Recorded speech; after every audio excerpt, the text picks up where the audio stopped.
இருக்கும் தாத்தா பாட்டியின் தனி கவனத்திற்கு ஓம் மகாலக்ஷ்மி நமோ நம, ஓம் விஷ்ணு பிரியாயை நமோ நம, ஓம் தன பிரதனே நமோ நம, ஓம் விஸ்வஜனன்யே நமோ நம. ஞானியை அரசவைக்கு அழைத்து வருமாறு கட்டளையிட்டார். ஞானி அரசவைக்கு அழைத்து வரப்பட்டார். செல்லம்னா என்னங்க, அதை நம்ம கிளியராக பார்த்துடலாம். அவங்க என்ன ஆங்கிள் சொல்ல செல்லம்னா என்னங்க, நாங்கள் சொல்கிறது அதுதான். அன்பால் மாற்ற முடியாததை நீங்கள் அப்போ டைம்ஸ் ஆர் சேஞ்சிங். அந்த டேஸ்க்கு அது மேபி சூட் ஆகிருக்கலாம். சுவாமி விவேகானந்தர் சொன்னது தான், எல்லாமே குழந்தைக்குள்ளே இருக்குது, நீங்கள் அந்த வெளியில் இருக்கிற அந்த தூசை எடுத்து விட்டால் போதுங்கிறாங்க. இன்றைக்கி இந்த டெலிவிஷனும் சோஷியல் மீடியா, அவர் சொன்ன சோஷியல் மீடியாவும் தூசை இன்னும் கொஞ்சம் சேர்த்துது. இது மாதிரி ஒரு கிஃப்ட் வெளிநாட்டில் கிடையாது, நம்ம இந்தியாவில் தான் அந்த மாதிரி ஒரு கூட்டு குடும்பம் இருந்தது. அது கொஞ்சம் பிரேக் ஆகுது. ஸோ இந்த கிராண்ட் பேரண்ட்ஸ் டே வச்சது கூட என்னென்னா, நீங்கள் ஒருத்தரை புரிஞ்சுக்கிறதுக்கு ஒரு வாய்ப்பு வீட்டுக்கு போய் உருவாக்குங்க. நம்ம ப்ளேம் பண்ண வேண்டாம், நீ சரியில்லை நான் சரியில்லை, நம்ம எப்படி சரி பண்ணிக்கலாம். கும்மியோட தத்துவமே பாருங்கள், எல்லாரும் சேர்ந்து ஆடுறோம். ஸ்மால் சில்ட்ரன் ஸ்மால் ப்ராப்ளம்ஸ்னா, big children big problems. Adolescent age வரும், 14 வயசுக்கு அப்புறம் பார்ப்பீங்க, அடடா இவன் பேசாமல் 7 வயசாகவே இருந்திருக்கலாமாட்டிருக்குது, 8 வயசா.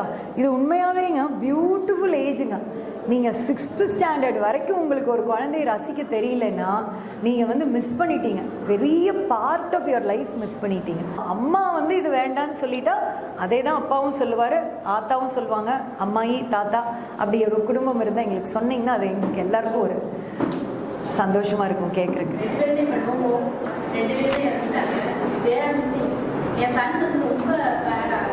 தாத்தா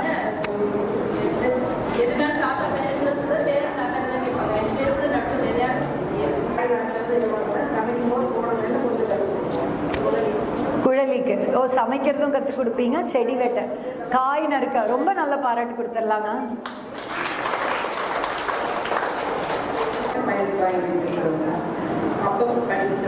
நீங்க படிப்பீங்களா? நீங்க படிச்சீங்கன்னாவே அவர் படிக்க ஆரம்பிச்சிருவார்.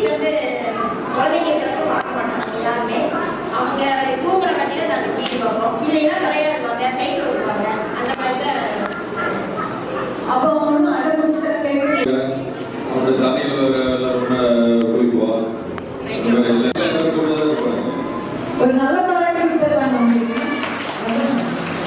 சம்பந்திக்கு தான் நாங்கள் அக்கா தங்கச்சி மாதிரி தான் பழகிட்டு இருக்கோம். குழந்தைகளுக்கும் ஃபஸ்ட்டு தாத்தா பாட்டி தான், ரெண்டாவது அம்மா அப்பச்சி. ஒழுக்கத்தை கற்றுக் கொடுக்கணும் பேரம்பேட்டிகளுக்கு. அதுதான் எங்களுடைய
ரொம்ப சந்தோஷமாக இருந்தது.